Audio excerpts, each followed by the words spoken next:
Rencana berubah. Kita makan di luar saja. Khusus keluarga inti. Ucap ibu mertua. Setelah sehari penuh, aku memasak 23 menu makanan untuk acara ulang tahunnya. 5 menit sebelum acara, mereka pergi tanpa mengajakku. Aku hanya diam di rumah.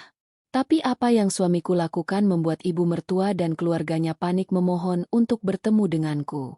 Karena sebelum ceritanya dimulai, silakan tulis di kolom komentar dari daerah mana saja teman-teman yang menyimak cerita ini. Jangan lupa like dan subscribe agar channel Senandung Kisah bisa semakin berkembang dan bisa mempersembahkan cerita yang lebih menarik lagi. Malam masih sangat pekat ketika Kirana membuka mata. Udara dingin menyusup melalui celah jendela kamar. Namun tekad di dadanya jauh lebih kuat daripada rasa kantuk. Ia melirik jam dinding yang baru menunjuk angka 2 dini hari. Suaminya, Arya, sedang tertidur pula setelah kelelahan bekerja seharian di kantor kawasan Sudirman, Jakarta untuk mengurus bisnis yang tiada habisnya. Kirana bangkit dengan sangat perlahan agar tidak membangunkan pria yang sangat ia cintai itu. Ia melangkah menuju kamar mandi, membasuh wajahnya dengan air dingin, lalu mengenakan pakaian rapi dan menyematkan hijab di kepalanya. Hari ini adalah hari yang sangat penting bagi keluarga suaminya. Ibu mertuanya, Ibu Darmi, berulang tahun yang ke-60. Sebuah pencapaian usia yang patut dirayakan dengan penuh rasa syukur dan kebersamaan keluarga. Kirana sudah merencanakan semuanya sejak jauh hari. Ia ingin memberikan hadiah terbaik yang tidak bisa dinilai dengan besaran uang, melainkan dengan ketulusan tenaga dan waktu. Ia berniat memasak hidangan istimewa, merancang sebuah pesta prasmanan besar di rumah mewah mereka di kawasan elit Pondok Indah, khusus untuk merayakan hari kelahiran wanita yang telah melahirkan suaminya. Ia berjalan menuruni anak tangga menuju dapur utama yang luas. Dapur itu dilengkapi dengan berbagai peralatan masak berbahan logam mengkilap dan meja marmer yang panjang membentang di tengah ruangan. Lampu utama dapur dinyalakan, menerangi seluruh sudut tempat. Ia akan menghabiskan waktu berjam-jam ke depan. Kirana mengambil celemek kesayangannya dan mengikatkannya di pinggang. Ia mulai mengeluarkan bahan makanan yang sudah ia beli dan persiapkan sejak kemarin sore. Di dalam lemari pendingin berukuran besar, ada berpuluh kilo daging sapi pilihan, ikan segar berukuran besar, ayam potong, sayur mayur segar, dan berbagai macam bumbu rempah tradisional Nusantara. Ia menargetkan untuk memasak 23 jenis menu masakan berbeda. Angka itu ia pilih secara khusus sebagai bentuk perhatian detailnya untuk acara ini. Sebuah simbol penghormatan yang ia harap bisa meluluhkan dinding hati sang ibu mertua yang selalu terasa dingin kepadanya. Proses memasak pun dimulai tanpa bantuan asisten rumah tangga satupun. Murni karena Kirana ingin semuanya berasal dari jerih payahnya sendiri. Kirana menghaluskan bumbu, mengiris bawang, memarut kelapa, dan menumis rempah giling. Aroma wangi ketumbar, lengkuas, serai, dan daun salam mulai memenuhi udara dapur yang awalnya terasa sepi. Kompor gas menyala memancarkan panas yang perlahan membuat dahi Kirana berkeringat lebat. Ia memasukkan potongan daging sapi ke dalam wajan raksasa, mengaduknya bersama santan kental untuk membuat rendang basah kesukaan seluruh anggota keluarga. Ia tahu betul bahwa memasak rendang membutuhkan waktu berjam-jam dan tenaga ekstra untuk terus mengaduk agar santan tidak pecah dan bumbu meresap sempurna hingga ke serat daging terdalam. Di kompor sebelahnya, ia merebus tulang iga sapi dengan kuah kaldu bening yang ditaburi irisan daun bawang dan bawang goreng. Kepulan asap masakan beraroma gurih perlahan menyebar ke seluruh penjuru ruangan lantai bawah. Sambil terus mengaduk adonan daging, pikiran Kirana melayang pada perjalanan pernikahannya dengan Arya selama beberapa tahun terakhir. Arya adalah suami yang sangat peduli, penyayang, dan sangat tegas dalam menjalankan tugasnya sebagai pemimpin keluarga. Namun, hubungan Kirana dengan keluarga pihak suami, terutama Ibu Darmi, Siska, dan Maya hampir tidak pernah berjalan harmonis. Mereka bertiga selalu memandang Kirana dengan sebelah mata sejak awal pernikahan. Dalam pandangan mereka, Kirana hanyalah seorang wanita berpenampilan biasa yang sangat beruntung bisa dinikahi oleh pria sesukses dan sekaya Arya. Mereka menganggap Kirana tidak memiliki latar belakang keluarga yang membanggakan, tidak pantas bergaul dengan kalangan elit Jakarta, dan penampilannya terlalu bersahaja untuk menyandang status istri seorang pejabat tinggi perusahaan. Kirana tidak pernah membalas atau membantah semua cibiran itu. Ia selalu menelan setiap sindiran tajam dari adik-adik iparnya dengan senyuman tenang. Ia percaya bahwa bakti yang tulus suatu saat akan membuka mata hati mereka untuk menerimanya sebagai bagian sejati dari keluarga. Jam di dinding dapur terus bergulir tanpa henti menemani kesibukannya. Fajar mulai menyingsing di ufuk timur. Terdengar sayup suara panggilan ibadah dari masjid kejauhan. Kirana menghentikan pekerjaannya sejenak, mencuci tangan dan wajahnya untuk menunaikan kewajibannya kepada Sang Pencipta. Memohon kesabaran tiada batas dan keharmonisan abadi bagi rumah tangganya. Setelah berdoa dengan khusyuk, ia kembali berkutat dengan wajan, panci, dan alat pemanggang. Kali ini ia menggoreng ikan gurame bumbu asam manis, membuat sate lilit daging ayam, menumis udang ukuran besar dengan mentega gurih, meracik gado-gado dengan saus kacang yang kental, menyiapkan sup jagung manis, dan memasak nasi berbumbu gurih yang ditata rapi dalam wadah pemanas listrik. Ia juga menyempatkan diri membuat berbagai hidangan penutup seperti puding buah segar beraneka rasa, kue lapis tradisional yang manis, dan semangkuk besar manisan buah segar. Kakinya mulai terasa sangat pegal karena berdiri terlalu lama. Punggungnya menegang kaku dan beberapa kali percikan minyak panas menetes mengenai punggung tangannya, meninggalkan rasa perih yang menggigit kulit. Namun, semua rasa lelah itu ia tahan rapat-rapat demi niat baiknya. Matahari pagi perlahan meninggi.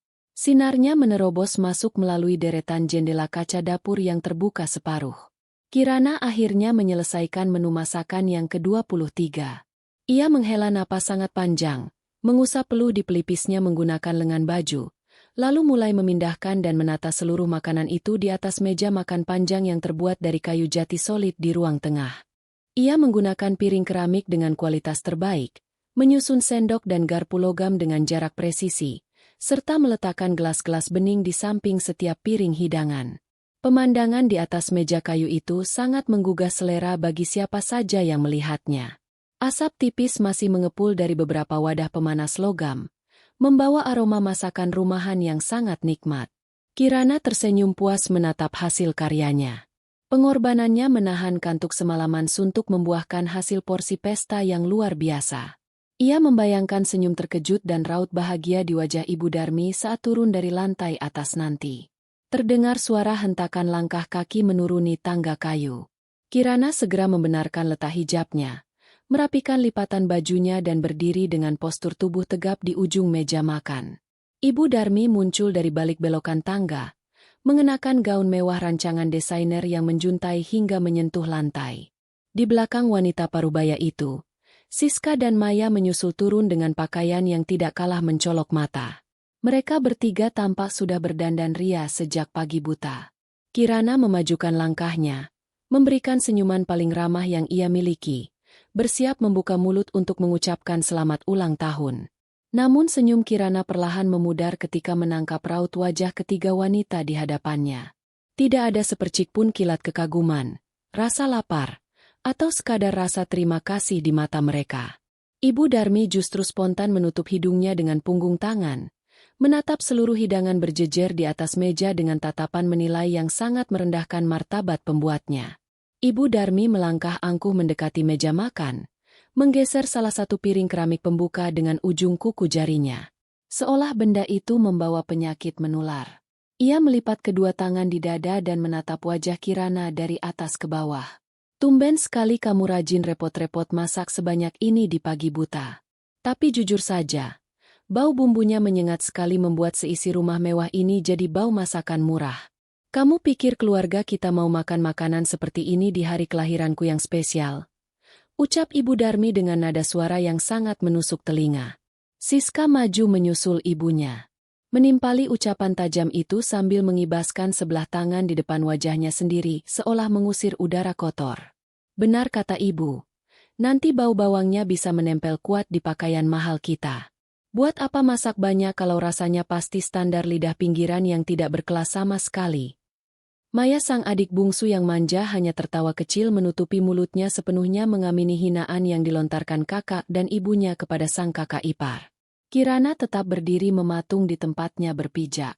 Hatinya berdesir pelan. Namun ia berhasil menguasai diri dan mempertahankan raut wajah yang sepenuhnya tenang. Ia sama sekali tidak berniat membalas rentetan hinaan menyakitkan itu.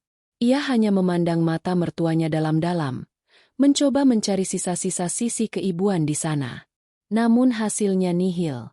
Di saat yang bersamaan, terdengar suara nyaring klakson mobil menyalak berulang kali dari arah luar gerbang halaman.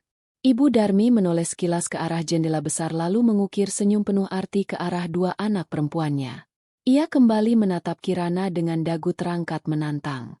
Seolah bersiap melontarkan kalimat keputusan akhir yang akan mengubah arah cerita rumah tangga ini selamanya. Kirana mengambil napas dari hidung dengan perlahan. Menyadari dengan pikiran jernih bahwa ketulusannya baru saja dilempar ke tanah dan diinjak tanpa ampun oleh keluarga suaminya. Ibu Darmi meraih tas mahalnya dari atas nakas di dekat pintu masuk, lalu kembali memutar bola matanya menatap Kirana yang masih diam membisu di dekat meja prasmanan. Suasana di dalam ruang makan yang sangat luas itu mendadak berganti menjadi sangat kaku dan dingin. Bau harum dari puluhan masakan hangat yang seharusnya mampu menerbitkan selera kini menguar terasa seperti sebuah ironi yang menyayat batin. Ibu Darmi berdeham agak keras. Sengaja membersihkan tenggorokannya sebelum menjatuhkan kalimat telak yang sengaja ia siapkan untuk menghancurkan harga diri menantunya pagi itu. Rencana kita berubah total hari ini. Kami tidak jadi makan masakan rumah buatanmu yang murahan. Kami mau merayakan ulang tahun dan makan di restoran mewah di pusat kota metropolitan Jakarta. Dan maaf ya Kirana, reservasi tempat ini sifatnya sangat terbatas. Khusus keluarga inti saja. Kamu jaga rumah dan bereskan saja sisa makanan ini, ucap Ibu Darmi dengan nada suara sedingin bongkahan es tanpa menunjukkan sedikitpun rasa bersalah atas kerja keras menantunya yang terpampang nyata di depan mata. Siska tertawa terbahak-bahak mendengar kalimat telak dari ibunya. Ia menyempatkan diri merapikan riasan di wajahnya menggunakan layar ponsel sejenak sambil melirik sinis ke arah meja makan. Keputusan ibu sangat tepat. Sayang sekali perut kita harus diisi dengan makanan semacam ini. Lagi pula, acara ulang tahun ibu kali ini hanya pantas dihadiri oleh orang-orang yang memang sedarah kandung dengan kami. Kamu kan cuma orang luar yang bernasib mujur bisa menumpang hidup nyaman sama kakak kandungku. Jadi nikmati saja masakan buatanmu sendiri di rumah. Ya, sambung Siska dengan nada mengejek yang sangat merendahkan. Maya merangkul lengan ibunya sambil ikut mengangguk setuju. Melangkah tergesa-gesa menyusul ibu dan kakaknya menuju pintu utama rumah. Hanya tersisa waktu 5 menit lagi sebelum acara reservasi makan siang yang mereka buat dimulai.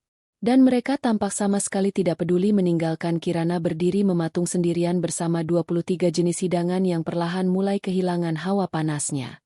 Pintu utama rumah besar itu dibanting pelan lalu tertutup rapat dari luar. Dari tempatnya berdiri, Kirana bisa mendengar dengan jelas suara mesin mobil dihidupkan, perlahan bergerak menjauhi pekarangan dan akhirnya menghilang dari pendengaran, digantikan oleh kesunyian yang amat mencekam. Rumah megah berlapis pualam ini tiba-tiba terasa kosong melompong seperti bangunan tidak berpenghuni.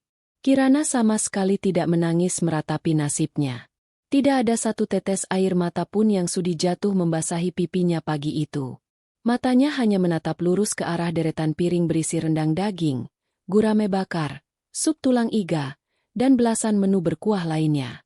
Ia menarik napas dalam-dalam lalu menghembuskannya perlahan. Justru merasakan aliran kelegaan yang terasa aneh menyebar di rongga dadanya. Seolah sebuah beban berat berupa harapan palsu yang selama ini selalu ia pikul, akhirnya terlepas hancur berantakan. Kepastian posisi dirinya yang ia tunggu selama bertahun-tahun pernikahan kini terjawab sudah dengan sangat telanjang. Mertua dan iparnya benar-benar tidak akan pernah sudi menerima keberadaannya. Kirana berjalan mengitari meja makan dengan langkah pelan yang nyaris tidak bersuara. Ia mengingat kembali seluruh cacian lisan dan perlakuan buruk tidak tertulis yang selalu ia terima dengan lapang dada. Ibu Darmi yang selalu membanggakan kekayaan dan kedudukan putranya kepada seluruh teman-teman arisannya seolah semua itu turun dari langit. Siska yang gemar memamerkan barang-barang belanjaan mewah hasil gesekan kartu kredit yang tagihannya dibayar lunas oleh Arya. Serta Maya yang terbiasa meminta uang saku bulanan dalam nominal luar biasa besar tanpa pernah mau berpikir sejenak dari mana sumber uang itu berasal. Mereka bertiga selama ini hidup dalam sebuah gelembung kesombongan semu yang sangat masif. Gelembung ilusi jabatan dan harta yang selama ini memang sengaja Kirana jaga rapat-rapat agar tidak lekas meletus menghancurkan mereka. Terdapat satu rahasia besar menyangkut kedudukan finansial yang tidak pernah diketahui oleh keluarga suaminya sama sekali. Rahasia absolut yang selama ini disimpan rapat-rapat oleh Kirana dan Arya di balik pintu kamar mereka. Perusahaan dagang raksasa tempat Arya bekerja dan menduduki jabatan direktur, bangunan rumah mewah dengan pilar besar yang mereka tinggali saat ini, hingga setiap lembaran uang yang mengalir deras membiayai seluruh gaya hidup konsumtif keluarga mertuanya, sesungguhnya bersumber dari perusahaan keluarga kandung Kirana. Kirana adalah pewaris tunggal sah dan pemegang saham mayoritas mutlak di perusahaan raksasa tersebut. Ia sejak lahir tidak pernah hidup kekurangan. Ia tidak pernah menumpang hidup pada siapapun. Justru kenyataan berbanding terbalik. Harta kekayaan miliknya lah yang menjadi penyokong utama gaya hidup sombong mereka semua selama ini. Alasan mendasar mengapa Kirana rela menyembunyikan identitas aslinya yang luar biasa itu sangatlah sederhana. Ia hanya menginginkan cinta dan proses penerimaan keluarga yang lahir dari ketulusan hati. Saat Arya datang melamarnya dahulu, Arya berjanji akan membimbing dan menjadi pelindung terdepan untuknya. Arya tahu persis siapa Kirana sebenarnya sejak awal mereka bertemu. Dan sang suami juga sepakat secara sadar untuk memulai biduk rumah tangga tanpa membawa-bawa atau memamerkan latar belakang keluarga istri. Mereka berdua sepakat ingin melihat keluarga Arya menerima Kirana sebagai seorang perempuan biasa yang berbakti penuh pada suami. Bukan sebagai pemilik perusahaan yang hartanya diincar untuk dipuja-puji. Namun, kebaikan hati dan penyamaran Kirana justru dimanfaatkan secara jahat. Kesabaran ekstra yang ditunjukkan Kirana selalu ditafsirkan sebagai kelemahan mental seorang wanita pinggiran yang tidak berdaya melawan majikannya. Dan tepat pada hari ini saat ia disingkirkan dengan sengaja dari acara keluarga dengan alasan ia hanyalah benalu yang menumpang hidup, Kirana menyadari sepenuhnya bahwa sandiwara kerendahan hatinya sudah mencapai episode terakhir dan harus diakhiri hari ini juga. Dengan gerakan tangan yang sangat terkendali, Kirana mengambil ponsel canggih dari dalam saku bajunya. Ia mengarahkan lensa kamera ponsel itu ke hamparan meja makan di hadapannya. Ia memotret seluruh susunan hidangan dari sudut yang paling luas dan jelas, memastikan 23 piring makanan utuh yang belum tersentuh sendok sama sekali itu terekam sempurna menjadi sebuah barang bukti. Setelah mendapatkan gambar yang tajam, ia membuka aplikasi pesan singkat dan mencari nama kontak suaminya. Arya saat ini sedang berada di gedung kantor.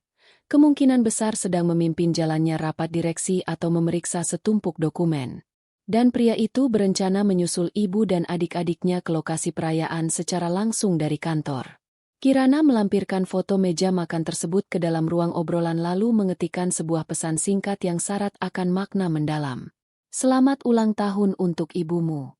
Aku sudah selesai.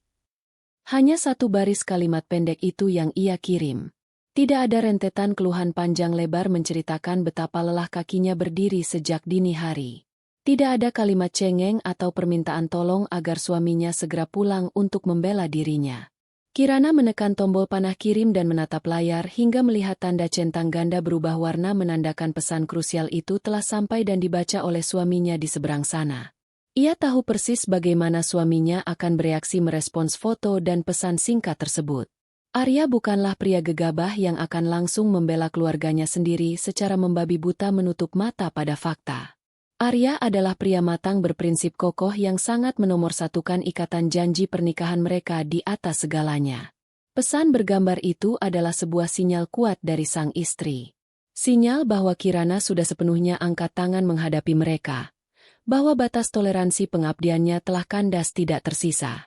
Dan ia menyerahkan sepenuhnya urusan mendisiplinkan keluarga beracun ini kepada ketegasan suaminya.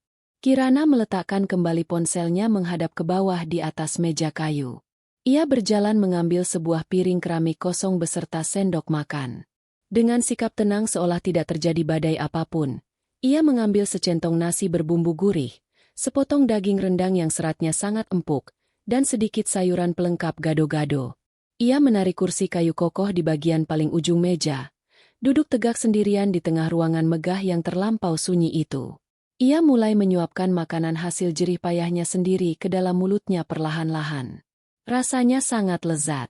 Takaran bumbunya meresap sempurna dan tekstur dagingnya lumer di lidah layaknya makanan restoran kelas 1. Ia mengunyah makanannya dengan santai sambil menikmati suasana tenang di dalam rumah yang akhirnya bebas dari ocehan merendahkan. Pikirannya sudah sangat jernih dan damai sekarang. Tidak ada lagi sisa rasa bersalah atau tuntutan batin untuk terus berusaha menjadi menantu yang sempurna dan patuh di mata mereka. Sambil terus menyuap dan menyantap makanannya tanpa terburu-buru, Kirana membayangkan kejadian apa yang akan segera menimpa keluarganya beberapa jam ke depan di sebuah restoran super mewah nun jauh di pusat kota sana. Ia tahu pasti Arya akan segera tiba di lokasi tersebut setelah membaca pesannya. Ia juga sangat tahu mertua dan kedua adik iparnya saat ini pasti sedang tertawa bersukaria merayakan pesta pembuktian kasta mereka. Sibuk memesan makanan paling mahal di buku menu dan memamerkan gaya hidup sosialita mereka kepada dunia luar. Mereka pasti sedang merasa berada di puncak kejayaan hidup. Berhasil menyingkirkan sosok menantu yang selalu mereka anggap benalu kotor yang menempel di keluarga berkelas mereka. Namun, 3 wanita angku itu sama sekali belum menyadari kenyataan pahit yang menanti. Bahwa benalu yang sebenarnya menghisap harta selama ini adalah diri mereka sendiri. Dan pohon besar tempat mereka bernaung memakan saripatinya baru saja memutuskan dengan bulat untuk memutus total aliran nutrisinya mulai detik ini juga. Kirana meneguk air minum suhu ruang dari gelas beningnya perlahan. Ia menghabiskan sisa makanannya hingga butir nasi terakhir yang ada di piring, lalu beranjak mencuci piring kotornya sendiri di bak cuci piring. Setelah memastikan semuanya bersih, ia melangkah santai kembali ke lantai atas menuju kamar utamanya.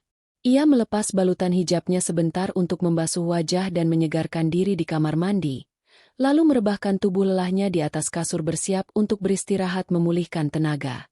Ia tidak perlu buang energi untuk marah-marah, berteriak histeris, atau menghancurkan barang berharga demi melampiaskan rasa kekecewaannya yang menumpuk.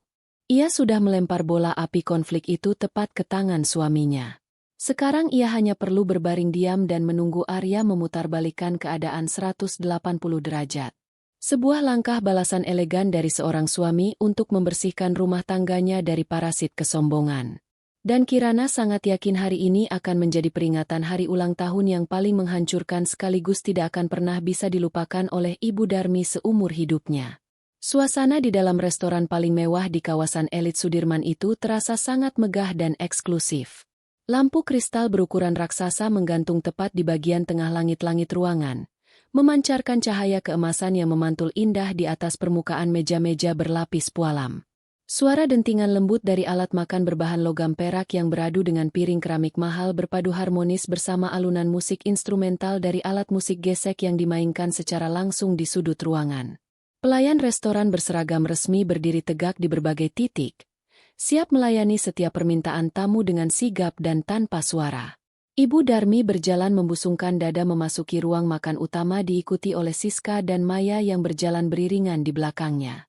Mereka bertiga melangkah dengan penuh rasa percaya diri, menikmati setiap tatapan dari pengunjung lain yang memperhatikan perhiasan berkilau yang mereka kenakan.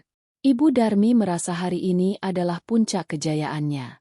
Perayaan ulang tahun ke-60 ini harus menjadi momen pembuktian kepada dunia bahwa dirinya adalah seorang wanita kelas atas yang dihormati dan memiliki kekayaan melimpah ruah berkat kesuksesan putra tunggalnya. Seorang manajer restoran menyambut kedatangan mereka dengan bungkukan hormat lalu mengantar ketiga wanita itu menuju meja bundar berukuran besar yang berada di area paling istimewa. Posisi meja itu berada tepat di sebelah dinding kaca tebal yang menyajikan pemandangan indah seluruh hiruk-pikuk bangunan tinggi pencakar langit. Ibu Darmi duduk di kursi utama yang memiliki sandaran paling tinggi, mengambil buku menu bersampul tebal dan membolak-baliknya dengan gaya seolah ia sudah terbiasa memesan semua makanan di tempat itu. Ia memanggil pelayan dan mulai menyebutkan rentetan pesanan hidangan laut impor berharga fantastis. Potongan daging sapi kualitas terbaik yang dipanggang dengan bumbu khusus dan berbagai hidangan pembuka yang dihias menggunakan helai emas murni yang bisa dimakan. Siska dan Maya tidak mau kalah. Mereka ikut menunjuk berbagai jenis minuman segar racikan khusus dan hidangan penutup paling mahal yang tertera di dalam buku menu. Tidak ada satupun dari mereka yang peduli dengan deretan angka harga di sebelah nama makanan. Karena mereka sangat yakin bahwa kartu pembayaran atas nama Arya mampu menanggung tagihan sebesar apapun tanpa masalah. Sambil menunggu hidangan disajikan, Siska sibuk mengeluarkan ponsel pintar keluaran terbaru miliknya. Ia mulai mengambil puluhan gambar dari berbagai sudut, memastikan seluruh kemewahan meja dan pemandangan di belakangnya terekam dengan sempurna. Ia juga merekam video singkat untuk dibagikan ke jaringan media sosial, memamerkan kepada seluruh teman-temannya bahwa ia sedang merayakan pesta ulang tahun ibunya di tempat paling mahal yang hanya bisa dikunjungi oleh kalangan orang kaya. Maya duduk sambil menopang dagu tersenyum lebar menatap ibunya. Maya memuji betapa hebatnya keputusan ibunya untuk meninggalkan Kirana sendirian di rumah. Maya berceloteh bahwa kehadiran perempuan berhijab itu hanya akan merusak suasana perayaan dan membuat mereka malu jika tidak sengaja bertemu dengan kerabat lainnya. Ibu Darmi mengangguk bangga mendengar pujian dari anak bungsunya. Ia merasa tindakannya pagi ini murni demi menjaga kehormatan nama besar keluarganya dari bayang-bayang seorang menantu yang ia anggap sangat kampungan dan tidak setara. Pada waktu yang hampir bersamaan di sebuah gedung perkantoran tinggi beberapa kilometer dari restoran, Arya baru saja menyelesaikan pertemuan panjang dengan dewan direksi perusahaannya. Pria itu berjalan menyusuri lorong kantor yang berlapis karpet tebal, merapikan letak dasinya yang sedikit longgar. Ia merasa sangat lelah, namun bersyukur karena urusan pekerjaannya telah selesai tepat waktu. Rencananya siang ini ia akan langsung meluncur menyusul ibu, adik, dan istrinya tercinta untuk makan bersama. Arya merogoh saku celana panjangnya dan mengambil ponselnya yang sempat ia senyapkan selama rapat berlangsung. Layar ponselnya menyala, menampilkan sebuah pemberitahuan pesan masuk dari Kirana. Dengan senyum tipis yang mulai mengembang, Arya membuka pesan itu, membayangkan sebuah sapaan hangat atau pertanyaan kapan ia akan tiba. Namun, senyum di bibir Arya perlahan memudar, berganti dengan kerutan tajam di keningnya saat menatap foto yang terlampir di layar. Sebuah foto yang memperlihatkan meja makan panjang di rumahnya penuh sesak oleh 23 jenis hidangan masakan yang ditata luar biasa rapi. Arya mengenali piring-piring itu, ia mengenali meja kayu itu, dan ia sangat tahu bahwa istrinya pasti sudah bangun sejak dini hari untuk memasak semua makanan ini sendirian. Di bawah foto itu tertulis satu kalimat pendek yang membuat darah di aliran nadinya berdesir aneh. Selamat ulang tahun untuk ibumu. Aku sudah selesai. Kalimat itu tidak mengandung tanda seru atau huruf kapital yang menandakan amarah. Namun justru kesederhanaan kalimat itu menjadi hantaman keras bagi Arya. Ia sangat mengenal karakter Kirana. Istrinya adalah perempuan yang memiliki kesabaran setebal baja. Jika Kirana sampai mengirimkan pesan dengan nada penyerahan diri seperti ini, berarti telah terjadi sebuah penghinaan yang sangat melampaui batas kewajaran di dalam rumahnya pagi ini. Arya memasukkan kembali ponselnya ke dalam saku dengan gerakan sangat perlahan, menahan debar jantungnya yang mulai berpacu lebih cepat. Tanpa membuang waktu lebih lama, Arya bergegas menuruni gedung menggunakan lift pribadi dan masuk ke dalam mobilnya yang sudah disiapkan oleh sopir di pintu keluar utama. Sepanjang perjalanan menuju restoran, pikiran Arya dipenuhi oleh bayangan wajah lelah istrinya. Ia teringat bagaimana Kirana dengan penuh antusias menceritakan rencananya untuk memasak besar-besaran minggu lalu. Kirana sengaja mencari resep terbaik, membeli bahan paling segar, dan menolak menggunakan jasa juru masak sewaan karena ingin memberikan hadiah yang paling tulus untuk ibu mertuanya. Dan kini melihat pesan itu, Arya menyadari bahwa segala bentuk pengorbanan keringat dan ketulusan hati istrinya telah ditendang begitu saja oleh keluarganya. Arya mencengkeram lututnya sendiri di kursi belakang mobil. Ia merasa gagal sebagai seorang pelindung bagi wanita yang paling ia hargai. Kemarahan mulai tersulut di sudut hatinya. Namun, ia bukan tipe pria yang meledak-ledak. Ia menyimpan kemarahan itu, mengubahnya menjadi sebuah tekad dingin untuk memberikan pelajaran hidup yang tidak akan pernah bisa dilupakan oleh keluarganya. Mobil yang ditumpangi Arya akhirnya berhenti dengan mulus di depan pintu masuk restoran mewah tersebut. Petugas layanan parkir membukakan pintu untuknya dengan sigap. Arya turun, merapikan kembali jasnya dan melangkah masuk ke dalam bangunan megah itu dengan raut wajah yang sepenuhnya datar dan tidak terbaca. Matanya menyapu ke seluruh penjuru ruangan, mencari keberadaan keluarganya di antara puluhan tamu lain yang sedang menikmati hidangan. Tidak butuh waktu lama baginya untuk menemukan keberadaan ibunya. Suara tawaan Siska yang cukup keras terdengar sampai ke meja penerima tamu, sangat mencolok di tengah keheningan restoran kelas atas yang mengutamakan ketenangan. Arya melangkah mendekati meja bundar di sudut ruangan itu dengan langkah panjang dan mantap. Ketiga wanita itu masih asyik berbincang ria sambil menikmati hidangan pembuka yang baru saja diantarkan oleh pelayan. Kedatangan Arya disambut dengan seruan gembira dari Maya yang langsung melambaikan tangannya tinggi-tinggi. Ibu Darmi membenarkan postur duduknya, menampilkan senyum kebanggaan seorang ibu menyambut pahlawan penyumbang dana utamanya. Arya berdiri di sisi meja, membalas senyuman ibunya dengan sangat tipis. Ia belum berniat duduk di salah satu kursi kosong yang tersisa. Matanya menyapu ke seluruh kursi, memastikan dengan mata kepalanya sendiri bahwa benar-benar tidak ada sosok Kirana di sana. Tidak ada tas milik Kirana. Tidak ada tanda-tanda kehadiran istrinya di antara tumpukan kemewahan ini. Arya menatap lurus ke arah mata ibunya, menekan nada suaranya agar tetap terdengar datar, namun menuntut jawaban pasti. Loh, Kirana mana? Ibu? Mengapa hanya ada kalian bertiga di sini? Bukankah seharusnya kita merayakan hari ini bersama-sama dalam formasi keluarga yang lengkap? Tanyanya dengan kening sedikit berkerut, seolah tidak mengetahui apa yang sebenarnya terjadi. Ibu Darmi yang sedang memotong sepotong kecil kue pembuka menghentikan gerakannya. Ia meletakkan pisau kecilnya, mengelap sudut bibirnya dengan sehelai kain lap yang tersedia di pangkuannya, lalu mendongak menatap putra semata wayangnya tanpa ada sedikit pun rasa bersalah atau keraguan. Ia menjawab pertanyaan itu dengan sangat santai. Ibu suruh dia diam di rumah saja. Ini kan acara keluarga inti yang sangat penting bagi kita bertiga. Tempat mahal dan berkelas seperti ini tidak cocok untuknya. Dia kan cuma orang luar yang beruntung bisa menumpang hidup nyaman sama kamu. Jadi biarkan saja dia menjaga rumah dan mengurus sisa-sisa pekerjaannya di sana. Mendengar jawaban yang sangat gamblang dan penuh kesombongan itu, Arya merasa seolah ada sebongkah es besar yang disiramkan tepat ke wajahnya. Semua dugaannya di dalam mobil tadi ternyata 100% benar dan tepat sasaran. Mendengar jawaban ibunya, Siska dan Maya saling melempar pandangan lalu tersenyum meremehkan. Mereka merasa sangat berada di atas angin dan yakin bahwa Arya akan mengiyakan saja tindakan ibunya seperti biasa. Namun hal yang terjadi justru sebaliknya. Raut wajah Arya berubah drastis dalam hitungan detik. Helaan napas kasarnya tertahan di dada. Ia memejamkan mata sejenak, mengendalikan gelombang amarah luar biasa yang siap meledak menghancurkan tatanan meja di depannya. Saat membuka matanya kembali, ia tidak membentak, ia tidak menggebrak meja, dan ia juga tidak memaki ibunya. Arya justru tersenyum sangat tipis.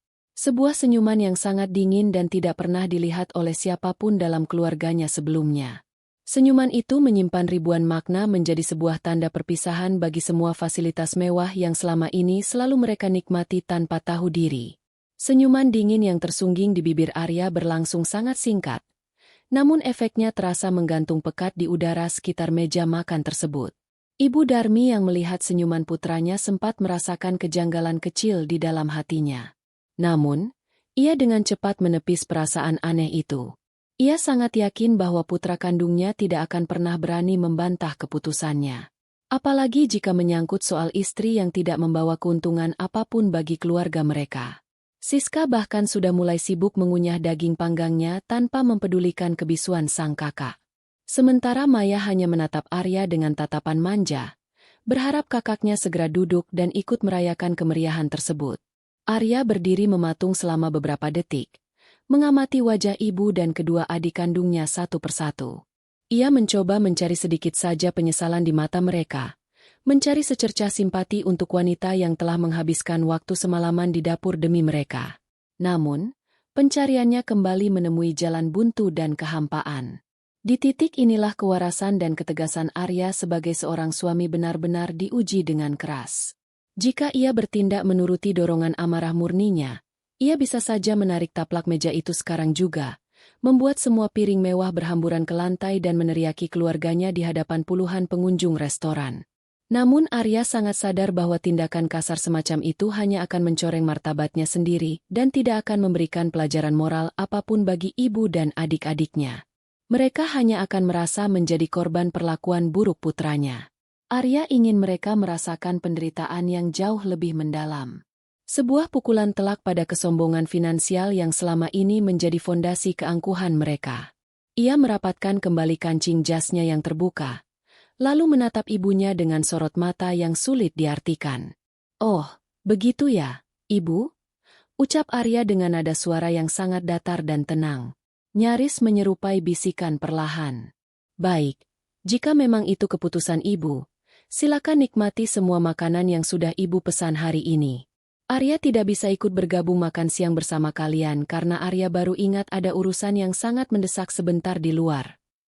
Mendengar penolakan halus itu, kening Ibu Darmi berkerut penuh tanda tanya. Ia menghentikan kunyahannya dan menatap heran putranya yang bahkan belum menyentuh tepi kursi. "Urusan mendesak apalagi di hari ulang tahun ibumu sendiri? Pekerjaan kantor bisa kamu serahkan pada bawahanmu. Duduklah di sini dan temani ibu makan." Perintah Ibu Darmi dengan nada memaksa yang cukup nyaring. Arya menggeleng pelan, tetap mempertahankan sikap tenang dan berwibawa di tempatnya berdiri. "Maaf, Ibu. Urusan kali ini benar-benar tidak bisa ditunda atau diwakilkan oleh siapapun. Ini menyangkut masa depan rumah tanggaku. Sekali lagi, selamat ulang tahun. Silakan habiskan hidangannya." Tanpa menunggu jawaban lebih lanjut dari sang ibu atau bantahan dari adik-adiknya, Arya memutar tubuhnya dan melangkah pergi menjauhi meja bundar tersebut. Langkah kakinya sangat teratur dan tidak menunjukkan tanda-tanda keraguan sedikit pun dalam setiap pijakannya.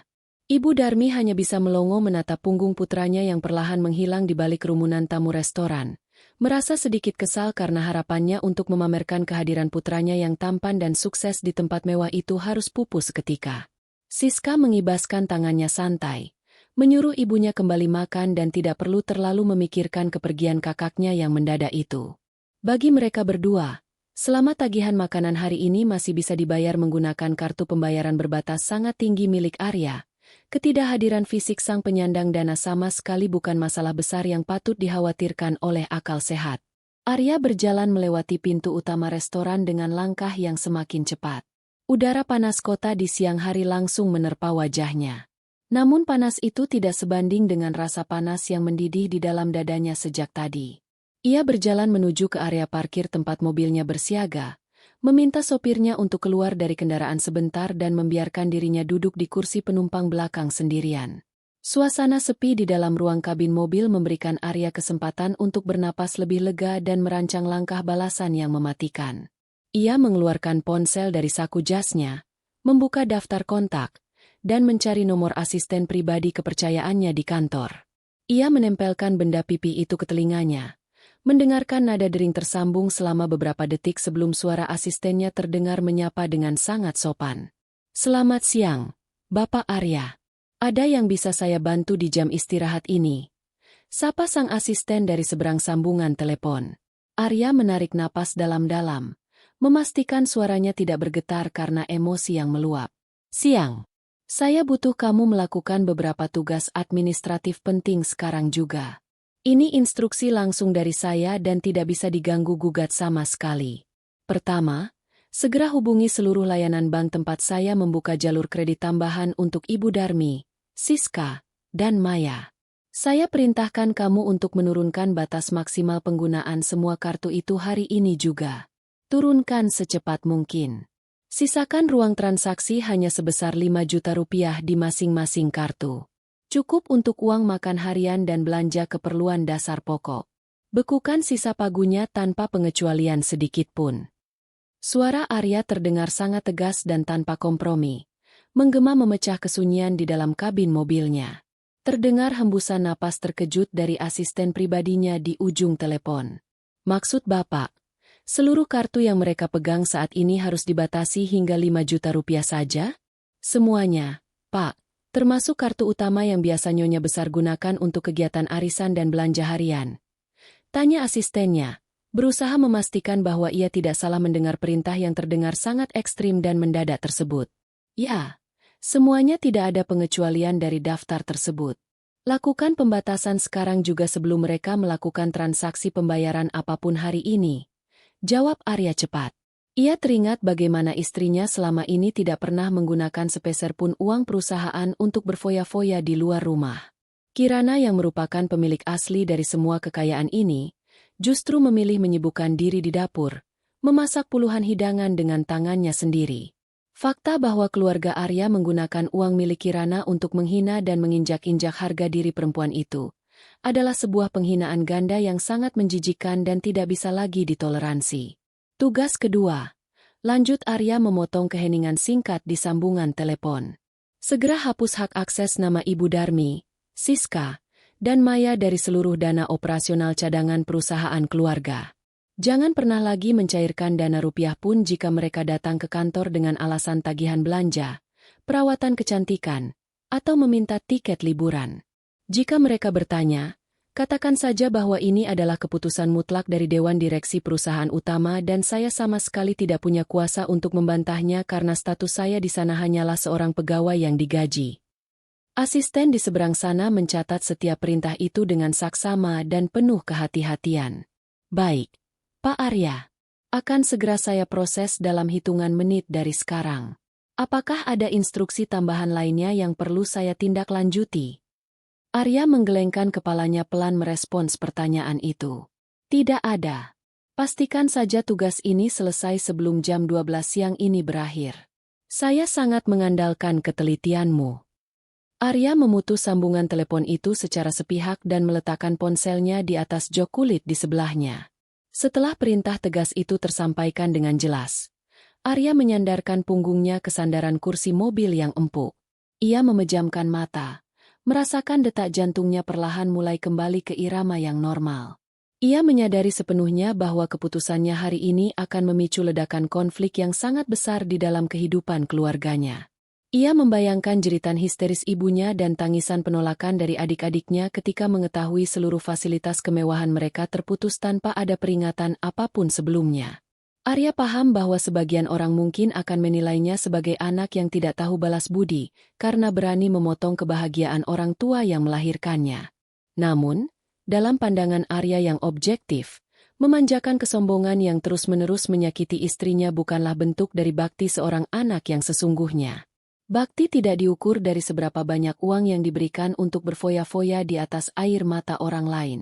Bakti yang nyata adalah menjamin kebutuhan perut dan ketersediaan atap tempat tinggal bagi orang tua, sembari mengingatkan mereka akan batasan-batas kesopanan dan juga bahaya kesombongan. Arya membuka matanya kembali menatap lurus menembus kaca mobil yang sedikit gelap. Di dalam restoran sana, ia tahu betul ibunya dan adik-adiknya sedang asyik menikmati hidangan pembuka yang dihiasi daun emas. Sebentar lagi mereka akan memesan hidangan utama paling mahal yang pernah mereka lihat. Lalu memesan hidangan penutup manis yang rasanya tidak seberapa. Namun harganya sangat tidak masuk akal untuk ukuran manusia biasa. Mereka pasti sedang tertawa merayakan kemenangan semu, merasa telah berhasil menyingkirkan pengganggu dari lingkaran suci kebanggaan mereka sendiri. Arya menekan tombol untuk membuka sedikit kaca jendela mobil, membiarkan angin panas merangsek masuk menyapu wajahnya yang sudah tidak lagi tegang. Ia tidak akan pergi kemana-mana hari ini. Ia memerintahkan sopirnya untuk kembali masuk dan tetap mematikan mesin mobil. Menunggu di tempat parkir ini. Arya ingin berada di dekat sini. Menunggu dengan sangat sabar saat bom waktu yang baru saja ia pasang meledak dan menghancurkan seluruh keangkuhan keluarganya di ruang tunggu restoran mahal tersebut.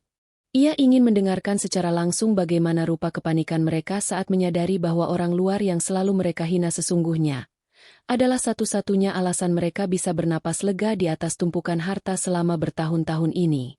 Hidangan penutup akhirnya tiba di atas meja pualam yang mengkilap. Dibawa oleh 3 orang pelayan berpakaian rapi secara bersamaan. Piring-piring keramik putih bersih yang dirancang khusus menyajikan aneka jenis kue manis dengan hiasan lembaran emas murni yang bisa dimakan, disiram dengan saus coklat kental beraroma sangat harum. Ibu Darmi menyendok kue berlapis madu dan buah ceri itu dengan gerakan tangan yang sangat anggun. Seolah ia adalah seorang ratu penguasa dunia yang tidak tersentuh oleh beban kehidupan apapun hari ini. Siska terus-menerus mengambil gambar hidangan mahal yang tersaji di hadapannya menggunakan kamera ponselnya dari berbagai sudut. Ia memutar piring berulang kali, memastikan sudut pengambilan gambarnya terlihat sempurna dan estetik untuk segera dipamerkan ke dunia maya. Maya mengunyah makanannya dengan senyum lebar yang tidak kunjung luntur. Merasa sangat puas karena perutnya diisi oleh hidangan kelas atas. Bukan masakan rumahan berbumbu tebal buatan kakak iparnya yang ia anggap sangat tidak berselera. Mereka bertiga benar-benar tenggelam dalam lautan kesombongan yang pekat, menertawakan kembali betapa bodohnya Kirana yang mau menghabiskan waktu semalaman suntuk di dapur hanya untuk ditinggalkan begitu saja pada saat acara inti dimulai. Ibu Darmi sesekali menyeka sudut bibirnya menggunakan serbet kain bersulam benang halus, memuji dirinya sendiri di dalam hati karena telah berani mengambil langkah paling tegas untuk menyingkirkan perempuan berhijab itu dari perayaan penting keluarganya. Suasana restoran sangat tenang.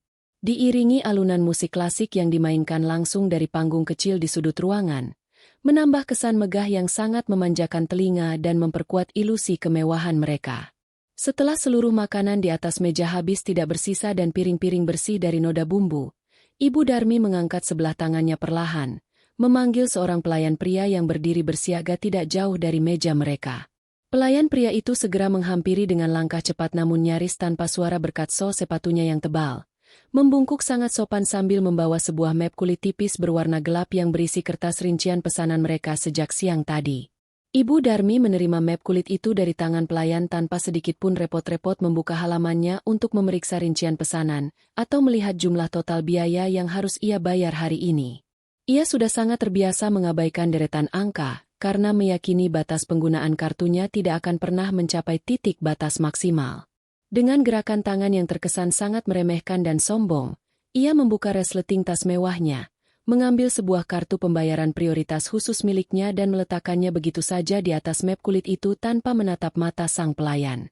Ia mengibaskan tangannya pelan, memberi isyarat agar pelayan itu segera memproses pembayarannya dan menyingkir sejauh mungkin dari hadapannya agar ia bisa melanjutkan perbincangan bersama anak-anaknya. Pelayan itu kembali membungkuk penuh rasa hormat, mengambil map kulit beserta isinya dengan hati-hati, lalu berjalan menjauh menuju meja kasir utama yang terletak di bagian depan restoran. Waktu terus berjalan dengan lambat sementara mereka menunggu. Siska sibuk menunduk menatap layar bercahaya, membalas berbagai komentar bernada pujian dan rasa iri dari teman-temannya di dunia maya yang melihat unggahan perayaan mewahnya. Sementara itu, Maya asyik bercermin menggunakan layar ponselnya untuk memastikan riasan bedak di wajahnya tidak luntur atau berantakan setelah menyantap makanan dalam porsi besar. Ibu Darmi duduk bersandar dengan postur yang sangat santai dan nyaman. Merencanakan kemana lagi mereka akan pergi menghabiskan uang setelah urusan makan siang ini selesai. Ia bahkan sempat melontarkan gagasan kepada putri-putrinya untuk pergi mengunjungi pusat perbelanjaan barang bermerek di seberang jalan guna memborong beberapa tas tangan keluaran terbaru sebagai hadiah tambahan untuk menghibur dirinya sendiri. Ibu Darmi berceloteh panjang lebar tentang betapa hebat dan sukses putranya di dunia bisnis.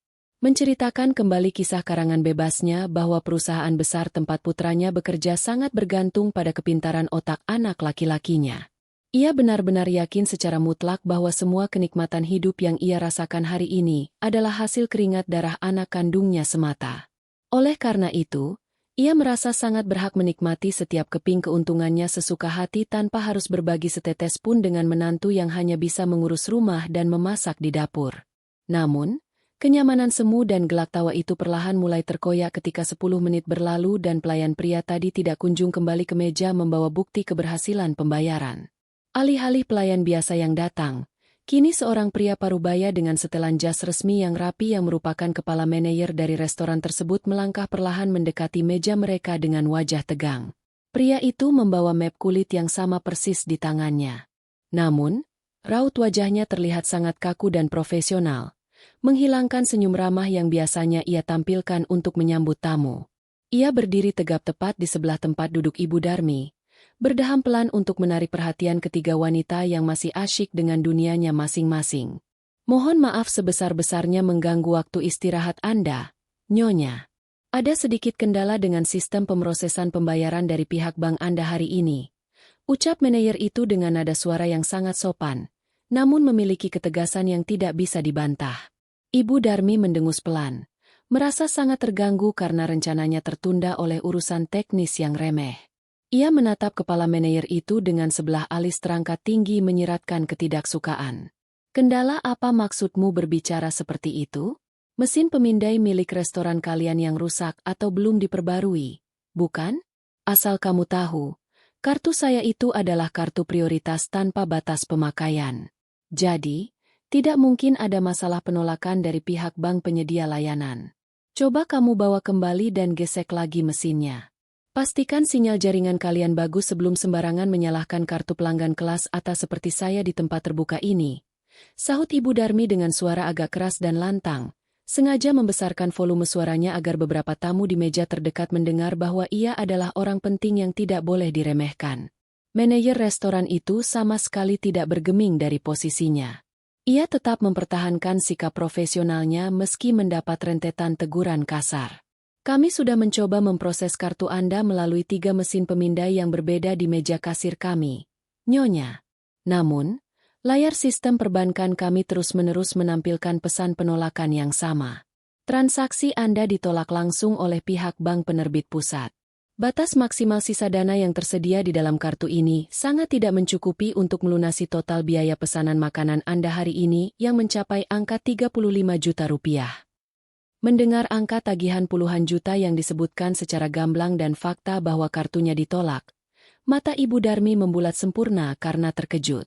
Ia setengah bangkit dari posisi duduk nyamannya, merebut paksa map kulit itu dari tangan manajer restoran dan menatap layar mesin pemindai nirkabel kecil yang sengaja dibawa pria itu sebagai bukti pendukung. Tulisan peringatan berwarna merah yang menyatakan transaksi ditolak terpampang sangat jelas dan terang di layar kecil itu. Keringat dingin mulai merembes keluar membasahi pori-pori leher dan dahinya. Ia segera merogoh tangannya dalam-dalam ke dalam tasnya, membongkar skat dompet dan mengeluarkan 3 kartu pembayaran bentuk fisik lainnya yang semuanya merupakan fasilitas yang diberikan oleh Arya sejak lama. Pakai yang ini, atau yang ini sekalian. Semuanya ini terhubung langsung dengan rekening utama milik putra saya, seorang pemimpin tinggi di perusahaan besar. Tidak mungkin rekeningnya kosong apalagi ditolak. Bentak Ibu Darmi yang mulai kehilangan kendali emosinya di depan banyak orang. Manajer restoran itu menerima tumpukan kartu cadangan tersebut dengan tingkat kesabaran tinggi, menggeseknya satu persatu langsung di depan mata Ibu Darmi menggunakan mesin yang ia bawa. Hasilnya sangat mengecewakan. Mesin itu mengeluarkan bunyi nada pendek berkali-kali tanpa jeda, menandakan seluruh jalur dana di setiap kartu telah dibekukan sepenuhnya secara serentak. Kepanikan yang sesungguhnya kini benar-benar menjalar cepat mencekik saluran napas Ibu Darmi. Siska dan Maya langsung menghentikan kegiatan bermain layar mereka. Wajah 2 perempuan muda itu berubah pucat pasi melihat raut wajah ibunya yang memerah menahan malu. Beberapa pengunjung elit restoran di meja sekitar mulai memutar leher menoleh ke arah mereka, memberikan tatapan penuh rasa heran dan berbisik-bisik satu sama lain melihat keributan kecil yang mulai mengganggu ketenangan makan siang. Ibu Darmi merasa harga dirinya sedang dikuliti hidup-hidup di hadapan sekumpulan orang-orang yang kastanya setara dengannya. Tangan kanannya gemetar hebat tidak terkendali saat ia meraih ponsel genggamnya dari atas meja. Segera menggulir layar mencari nomor urut panggilan milik Arya. Ia menempelkan benda itu ke telinga kirinya, merapalkan doa dalam hati agar anak laki-lakinya itu segera menjawab panggilan dan memperbaiki apapun bentuk kesalahan sistem perbankan yang sedang terjadi saat ini. Panggilan itu langsung tersambung pada nada dering kedua dan suara tenang serta datar milik Arya langsung terdengar memenuhi rongga pendengaran ibunya. Arya, apa yang sebenarnya terjadi dengan semua fasilitas keuangan ibu hari ini?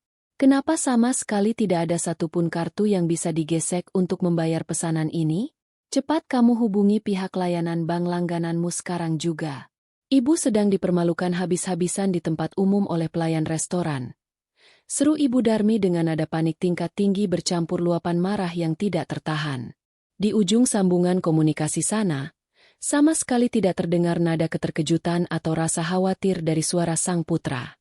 Arya merespons keluhan ibunya dengan tempo bicara yang sangat lambat, tegas, dan luar biasa dingin, seolah ia memang sudah menunggu panggilan itu terjadi. Tidak ada sistem bank yang rusak atau bermasalah. Ibu. Arya sendiri yang turun tangan memerintahkan asisten untuk menghubungi pihak perbankan guna menurunkan batas pemakaian seluruh fasilitas itu secara paksa hari ini juga. Uang yang selama bertahun-tahun ini ibu dan adik-adik hamburkan dengan sangat bebas dan penuh kesombongan sesungguhnya adalah hak keuntungan mutlak dari perusahaan peninggalan orang tua Kirana. Bukan uang hasil keringat kerasku sendiri seperti yang sering ibu banggakan. Tidak pantas rasanya kita terus berfoya-foya dan menginjak harga diri pewaris harta itu yang selalu ibu panggil dengan sebutan orang luar rendahan. Silakan ibu dan adik-adik kumpulkan sisa uang kalian dan lunasi sendiri tagihan perayaan hari ini. Jadikan momen berharga ini sebagai pelajaran penting untuk tidak memandang rendah ketulusan seseorang. Setelah mengucapkan deretan kalimat panjang yang meluncur bagaikan sambaran petir di tengah siang yang terik itu, sambungan telepon langsung terputus sepihak dari arah seberang sana. Suara nada putus berbunyi nyaring berulang kali di telinga Ibu Darmi, menyisakan sebuah kenyataan kejam yang meruntuhkan seluruh fondasi dunia kesombongannya dalam hitungan detik. Ibu Darmi perlahan menurunkan tangan kanannya yang masih menggenggam erat ponsel pintar itu, membiarkan tangannya melemas hingga ponsel mewahnya jatuh tergelincir menabrak sisi piring hidangan penutup yang baru setengah ia habiskan. Terdengar bunyi benturan keras antara logam dan keramik. Namun, Ibu Darmi sama sekali tidak mempedulikannya. Tubuhnya mendadak kehilangan seluruh tenaganya. Seolah seluruh pasokan udara murni dan aliran darah baru saja dicabut paksa dari tulang belulangnya. Matanya menatap kosong ke arah deretan piring kotor yang berserakan di atas meja. Pikiran di dalam kepalanya berputar hebat. Sama sekali tidak mampu memproses rentetan kalimat terakhir yang baru saja meluncur tajam dari mulut putra kebanggaannya. Siska yang sejak tadi menahan napas karena suasana yang terlampau tegang, langsung merapatkan kursinya dan mengguncang pelan bahu ibunya dengan raut cemas. Siska bertanya dengan nada mendesak yang berulang-ulang tentang apa yang sebenarnya dikatakan oleh sang kakak di seberang sambungan telepon tadi, sehingga membuat wajah ibunya memucat seperti mayat hidup. Ibu Darmi memutar lehernya menoleh perlahan ke arah Siska.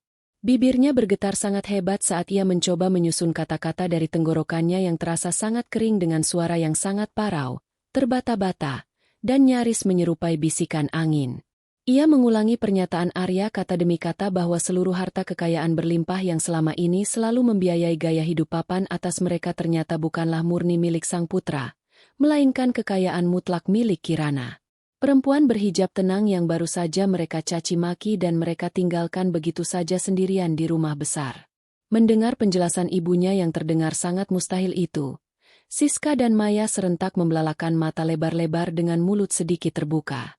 Mulut Maya ternganga lebar, seakan tidak sanggup mempercayai susunan fakta mengejutkan yang baru saja menyapa alat pendengarannya.